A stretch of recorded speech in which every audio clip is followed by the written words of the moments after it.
Meuf, je sais pas trop quoi regarder en ce moment. Je suis à court d'idées.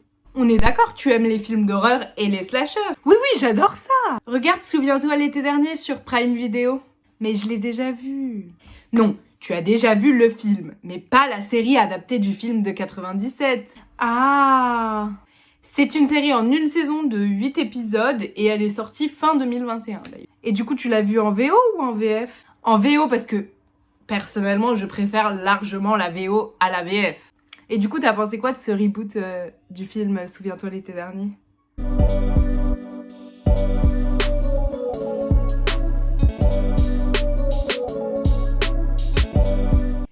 Hey! Et bienvenue dans cette nouvelle vidéo dans laquelle, comme vous avez pu le voir dans l'introduction, je vais faire la critique de la série Prime Video Souviens-toi l'été dernier. Pour commencer, je vais mettre une note à cette série. Et je donne à cette série la note de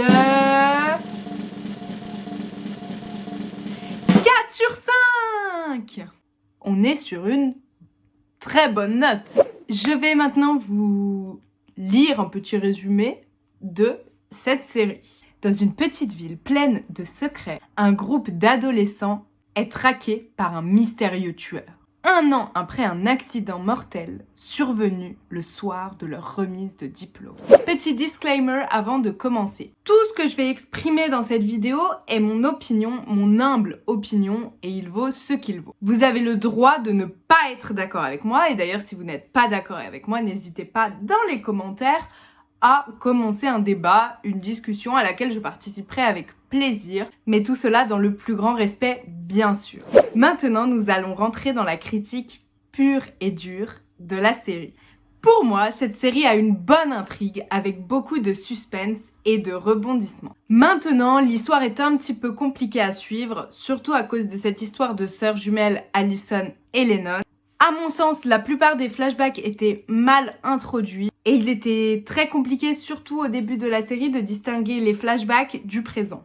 Dans tous les flashbacks, mais également au début de la série, il est également compliqué de distinguer Allison de Lennon. Et dans les flashbacks, la distinction est compliquée même après que l'on sache que Allison prétend être Lennon. Pour en revenir aux flashbacks, certains perdent le spectateur inutilement et rendent l'intrigue plus compliquée à suivre. Les screamers sont principalement bien réalisés. Maintenant, ce sont des screamers classiques du slasher movie.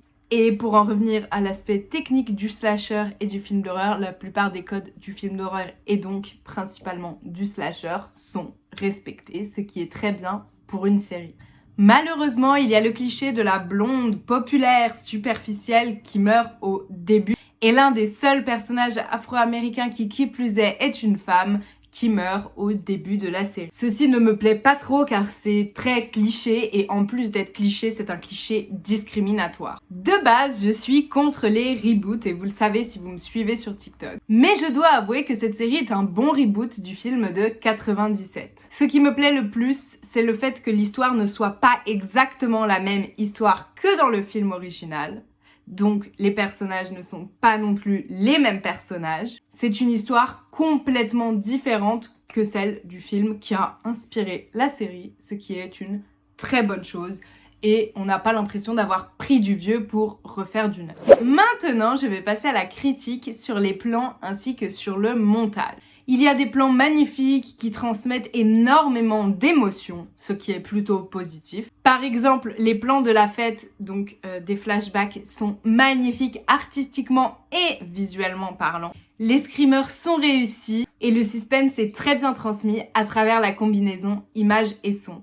Quand je parle de son, je parle des bruitages, mais également des musiques qui accompagnent et qui créent l'atmosphère. Maintenant, on va passer à mon opinion sur le jeu des acteurs. Madison Eastman est l'interprète de Lennon et Allison. À mon sens, Madison jouait très bien ces deux rôles, mais le plus bluffant, c'est le rôle qu'elle joue principalement, c'est-à-dire le rôle d'Allison qui se fait passer pour sa sœur Lennon. Elle joue à la perfection une sœur qui prétend être sa défunte sœur, et arrive même à mettre le doute au spectateur au point où, durant certains flashbacks, on se demande si c'est Lennon ou Allison. Bill Heck, l'interprète de Bruce, le père des deux jumelles, joue très bien le père protecteur mais également inquiet pour sa fille, mais également le père en deuil de ses deux filles. En effet, il fait le deuil de Lennon qui est physiquement réellement morte, mais également le deuil de la Allison qu'il connaissait, de la réelle Allison qui meurt spirituellement à la minute où elle décide de se faire passer pour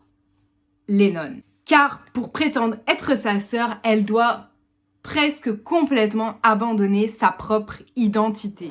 Brianne Chu, quant à elle, joue très bien la fille qui prétend que toute cette histoire ne la touche pas, mais qui en réalité y est très sensible. Joue également très bien la fille apeurée et la fille cliché des slashers. Ezekiel Goodman, quant à lui, joue très bien le garçon réservé, complètement perdu, mais également le garçon qui se sent hors du groupe et qui aimerait avoir plus d'attention de la part de ses amis. Il joue également très bien le suspect idéal, au point où on le suspecte dès le début de la série de par sa bizarrerie. Pour conclure, c'est une très bonne série pour les friands d'horreur et plus précisément de slasher, mais également pour les fans de mystère. L'histoire est par moments très compliquée à suivre de par la complexité rajoutée par certains flashbacks et les clichés discriminatoires sont malheureusement présents. Maintenant, ça reste une bonne série et pour un reboot, je fus positivement surprise du fait que ce soit complètement différent du film de base. J'espère que cette vidéo vous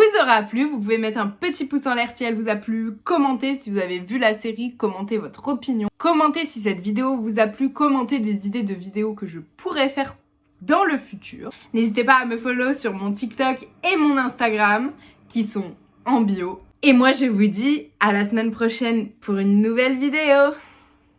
Bye!